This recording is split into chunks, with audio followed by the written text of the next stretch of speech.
तो hello guys, आज से मैं वेस्टवर्ल्ड सीजन 5 को एक्सप्लेन करने वाला हूँ। उम्मीद है कि सीरीज आपको बहुत पसंद आएगी। तो चलिए जल्दी से शुरू करते हैं। तो एपिसोड की शुरुआत में हमें टागाटा को दिखाया जाता है जो कि अज़ूरा किंग की कैद में होता है और वो कहता है कि ये जानकर बहुत ही अच्छा लगा कि मास्टर ज़ेंग उस बोन किंगडम से बाहर निकल गया है और मैंने यहाँ पर रहने का फैसला करके बहुत ही अच्छा काम किया है, क्योंकि इस वक्त हेवन में शैडो वॉरियर्स हर तरफ फैले हुए हैं। मुझे यहाँ अज़ूरास के साथ रहकर इन लोगों को प्रोटेक्ट करना होगा, वरना वो शैडो वॉरियर्स यहाँ पर आ गए और इन लोगों को कंट्रोल कर लिया तो हमारे लिए बहुत ही बुरा होगा।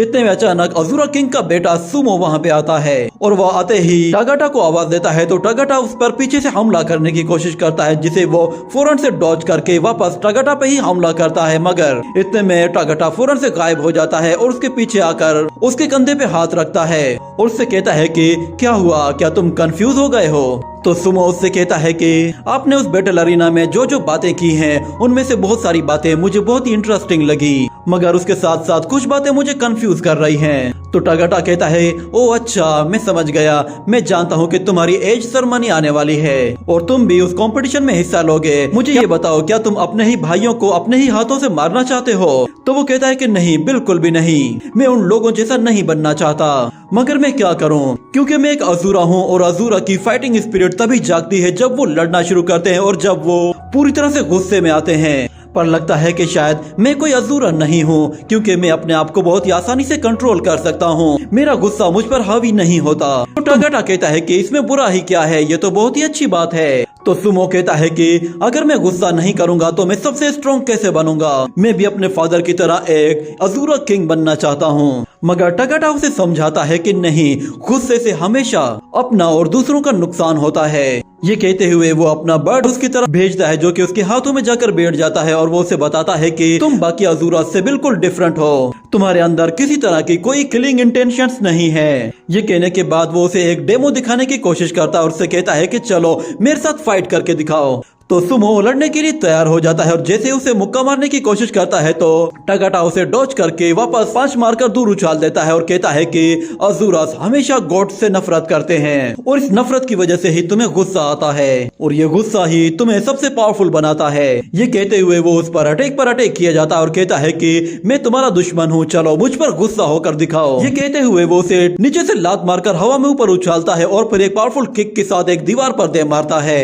मगर सुमो हार मानने वाला नहीं था। वो गुस्से में आकर उसे जैसे ही पंच मारने वाला होता है तो टागाटा वही बर्ड उसके सामने ले आता है, जिस पर सुमो फौरन से रुक जाता है, जिस पर टागाटा कहता है कि वेल डन, तुमने अपने आप को कंट्रोल कर लिया। जिस पर सुमो कहता है कि अच्छा, तो आपने मुझे जानबूझकर गुस्सा दिलाया था, पर क्या होता अगर मैं अपना पंच ना रोकता? मगर टागाटा कहता है कि मुझे तुम पर पूरा भरोसा है, तुम बाकी अज़ूरा से बिल्कुल डिफरेंट हो। अगर तुमने अपने गुस्से को कंट्रोल न किया होता तो तुमने अब तक उस बर्ड को मार दिया होता। वो उसे समझाते हुए कहता है कि सबसे पावरफुल बनने के लिए बहुत सारे तरीके होते हैं, जिनमें से गुस्सा भी एक तरीका है। मगर जरूरी नहीं कि तुम लोग सिर्फ गुस्से को ही अपनाओ, तुम प्यार से भी अपने आप को ज्यादा ताकतवर बना सकते हो। जिस पर सुमो कहता है कि मैं नहीं जानता कि प्यार से किस तरह ताकतवर बना जाता है, क्योंकि आज से पहले मैंने किसी को इस तरह ताकतवर नहीं बनते देखा। तो टागाटा कहता है कि वो वॉरियर्स जो कि खुद को शांत रखते हैं वो अपने माइंड से काम लेते हैं और गुस्सा करने वालों पर एडवांटेज ले जाते हैं। ये कहने के साथ ये सीन यहीं पे कट होता है। अगले सीन में हम लोग देखते हैं कि सुमो जब बाहर आता है तो वो देखता है कि बाहर जितने भी अज़ूरा वॉरियर्स होते हैं उनमें काफी मारधाड़ चल रही होती है और वो एक दूसरे को बहुत ही बुरे तरीके से मार रहे होते हैं। मगर अचानक सुमो को देखते ही वो सब रुक जाते हैं और वो जैसे ही थोड़ी देर आगे जाता है तो एक मोटा एक लड़के को पकड़कर जोर से जमीन में गाड़ देता है और इस तरह वो लोग दोबारा से लड़ना शुरू हो जाते हैं। और वहाँ पर एक लड़का ऐसा भी होता है जो कि बहुत ही ज्यादा वीक था। उसे देखकर सुमो कहता है कि क्या हुआ, क्या तुम्हें लड़ने से डर लग रहा है? तो वो कहता है कि नहीं, मैं किसी से नहीं डरता। और इतने में वहाँ पे एक अज़ूरा वॉरियर उन लोगों के लिए खाना लेकर आ जाता है तो वो सारे के सारे पागलों की तरह उस खाने पर टूट पड़ते हैं। जो सबसे ज्यादा ताकतवर होता है वही सबसे ज्यादा खाना खाता है और वही बाकी सब लोगों को भी पीछे धकेलता है। इसी तरह वो सब के सब खाने के ऊपर इस तरह टूट पड़ते हैं कि जैसे वो उन्हें आखिरी मर्तबा खाना मिल रहा हो। और वो वीक लड़का उस खाने तक पहुँचने की बहुत कोशिश करता है, मगर वहाँ मौजूद वॉरियर उस खाने के करीब तक नहीं पहुँचने देते। और सुमो जब ये देखता है तो वो उस लड़के से कहता है कि चलो मेरे साथ आ जाओ, मैं तुम्हें अपना खाना देता हूँ। ये कहने के बाद वो उसे एक बन देता है और उसके साथ बैठकर वहाँ पे बातें करना शुरू कर देता है। मगर वो लड़का उससे कहता है कि तुमने मुझे खाना दिया है, पर इसका मतलब ये नहीं है कि जब हमारी फाइट होगी तो मैं तुम पर तरस खाऊंगा। ये सुनने के बाद सुमो अपना दूसरा बन भी उसे दे देता है, जिस पर वो लड़का भी काफी हैरान होता है। सुमो बाकी अज़ूरो वॉरियर से बिल्कुल डिफरेंट होता है और वो उन लोगों के साथ मिलकर एक अलग ही दुनिया आबाद करना चाहता है, जहाँ पर कोई भी किसी को न मारे। जिसके बाद ये सीन यही कट हो जाता है। अगले सीन में हमें दिखाया जाता है कि वो अज़ूरा क्वीन टागाटा को लेकर वहाँ से आ रही होती है और वो उससे कहती है कि अज़ूरा किंग तुम्हारा वेट कर रहा है। तो टागाटा कहता है कि लास्ट बैटल में मैंने उसे बहुत ही ज्यादा गुस्सा दिलाया था, उसके बावजूद भी उसने मुझे मारा नहीं।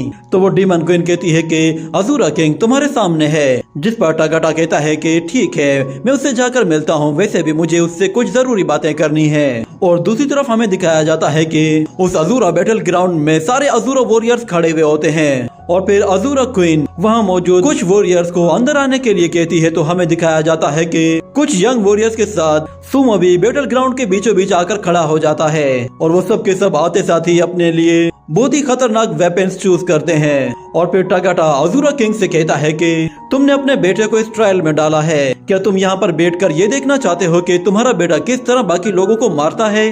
क्या ये चीज तुम्हें ज्यादा इंटरेस्टिंग लगती है? तो अज़ूरा किंग कहता है कि हमारा ट्रेडिशन यही है, वो वॉरियर्स जो कि बहुत ही वीक होते हैं उन्हें अज़ूरा वॉरियर कहलाने का कोई हक नहीं, ना ही उन्हें जिंदा रहने का कोई हक है। सिर्फ वही लोग सरवाइव करेंगे जो कि सबसे ज्यादा पावरफुल होंगे। और यहाँ पर ये सारे वॉरियर्स एक साथ बराबर की लड़ाई लड़ेंगे, इसमें मेरे बेटे को भी कोई एडवांटेज हासिल नहीं होगा। जिस पर टागाटा कहता है कि चलो फिर देखते हैं कि क्या होता है।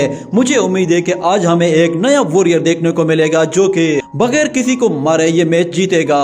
और फिर अज़ूरा क्वीन उन लोगों से आकर कहती है कि हम सारे अज़ूरा हम जंगल के कानून पर बिलीव करते हैं, जो सबसे ज्यादा ताकतवर होगा वही सरवाइव करेगा।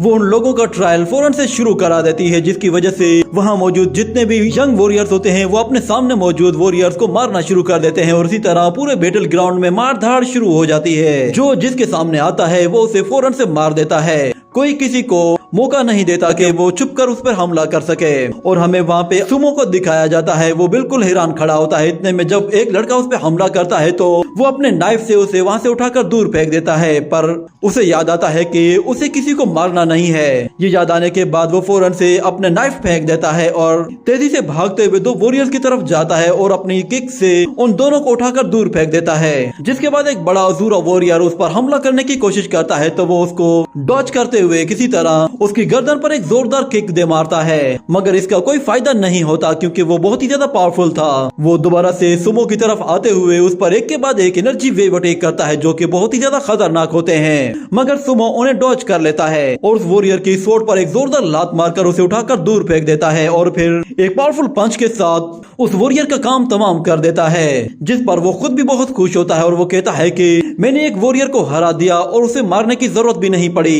ये देखकर वहाँ मौजूद सब लोग बहुत खुश होते हैं और कहते हैं कि एक किंग के बेटे से यही उम्मीद थी। सच में ये बहुत ही लाजवाब है, मगर वो अब उस बैटल ग्राउंड में अकेला पड़ चुका था क्योंकि बाकी सारे यंग वॉरियर्स अब ग्रुप की शक्ल में उस पर हमला करने के लिए आने वाले थे। तो सुमो एक एक करके उन लोगों को मारना शुरू कर देता है, मगर क्योंकि वो अकेला था और वो बहुत सारे लोग थे इसलिए वो सब लोग उसे कंट्रोल करने की कोशिश करते हैं। और एक लड़का उसे पीछे से आकर पकड़ लेता है और दूसरा उसे सोट से मारने ही वाला होता है कि सुमो फौरन से अपनी दोनों लातों के जरिए उस वॉरियर से खुद को बचाकर उन दोनों वॉरियर्स का काम तमाम करता है। मगर फिर एक दूसरा लड़का उसे एक जोरदार पंच मारता है और दूसरी तरफ टागाटा कहता है कि मैं सच में इस लड़के से काफी सरप्राइज हूँ, क्या तुम सुमो को अलाउ करोगे कि वो मेरे पास रहकर मुझसे मार्शल आर्ट सीखे? तो अज़ूरा किंग कहता है कि ये उसकी अपनी विश है, अगर वो चाहे तो तुम्हारे साथ रह सकता है। तो टागाटा कहता है कि सुमो एक स्पेशल चाइल्ड है, मुझे पूरा यकीन है कि वो अज़ूरा को आगे चलकर लीड करेगा। मगर अज़ूरा किंग कहता है कि हमारा ट्रेडिशन इतना भी वीक नहीं है कि इसे इतना जल्दी बदला जा सके। सुमो कुछ दिन के बाद दोबारा से पहले जैसा बन जाएगा। मगर टागाटा कहता है कि मैं तो अभी से ही इसके अंदर बदलाव देख रहा हूँ। सुमो ने वहाँ मौजूद अपने सारे अपोनेंट को पछाड़ दिया था, मगर एक लड़का जो कि बहुत ही ज्यादा ताकतवर था, सुमो जैसे उसे पंच मारने की कोशिश करता है तो वो उसके पंच को रोक लेता है। ये देखकर सुमो उसे दूसरा पंच मारता है, मगर वो उस पंच को भी रोक देता है और उसे पीछे हटा देता है। जिसके बाद सुमो कहता है कि इस अपोनेंट से लड़ना बहुत ही ज्यादा मुश्किल है, क्योंकि ये मुझसे ज्यादा ताकतवर है। वो वॉरियर जैसे ही सुमो पर अटैक करता है तो वो उसके अटैक को डॉज करके उस पर पलटवार करने की कोशिश करता है, मगर वो दोनों ही काफी स्किलफुल और काफी ताकतवर होते हैं और दोनों ही अपना सर एक दूसरे के साथ दे मारते हैं, जिससे सुमो को थोड़ा सा सर में दर्द होना शुरू हो जाता है। और दूसरी तरफ वो लड़का अपनी 2 स्वॉर्ड्स बाहर निकालता है, जिससे वो सुमो पर एक के बाद एक अटैक किए जाता है, मगर सुमो टगाटा की सिखाई हुई टेक्निक्स की मदद से उन सारे अटैक्स को डॉज करता रहता है और उसकी स्वॉर्ड्स उसके हाथ से छुड़ाकर उस पर एक बहुत ही पावरफुल पाल्म अटैक करता है। मगर वो देखता है कि उस पाल्म अटैक का उस लड़के पर कोई भी असर नहीं हुआ और वो लड़का उसे वापस पंच मारकर दूर दूर धकेल देता है और तेजी से उसकी तरफ आगे बढ़ने लगता है। तो सुमो टगाटा की बातें याद करता है। उसने उसे बताया था कि किसी भी गुस्सेल वॉरियर पर एडवांटेज लेना है तो अपने माइंड को शांत करना होगा। ये कहते हुए वो अपने माइंड को बिल्कुल शांत कर देता है और वो वॉरियर जैसे उस पर हमला करता है तो सुमो उसके अटैक को फौरन से डॉज करता है और इस मर्तबा जब वो पाल्म अटैक करता है तो उसका पाल्म अटैक पहले के मुकाबले में 10 टाइम्स ज्यादा स्ट्रॉन्ग होता है, जिसकी मदद से वो उस लड़के को दूर एक दीवार पर दे मारता है। इस अटैक के बाद वो खुद भी हैरान होता है कि उसने इतना पावरफुल अटैक कैसे कर दिया, मगर ऊपर खड़े हुए लोग उसे जोर जोर से चिल्ला चिल्ला कर चीयर कर रहे होते हैं और सुमो कहता है कि मास्टर, मैंने कर दिखाया, जो आपने मुझे बताया था मैंने उसे सीख लिया है। पर इतने में अचानक एक लड़का पीछे से आकर अपनी स्वॉर्ड उस बॉडी में घुसा देता है। ये वही लड़का था जिसे सुमो ने पहले बचाया था। वो सुमो से कहता है कि तुमने मुझे जिंदा छोड़ दिया, अब मैं तुम्हें मार दूंगा। ये कहने के साथ ही ये एपिसोड यहीं पे ही एंड हो जाता है।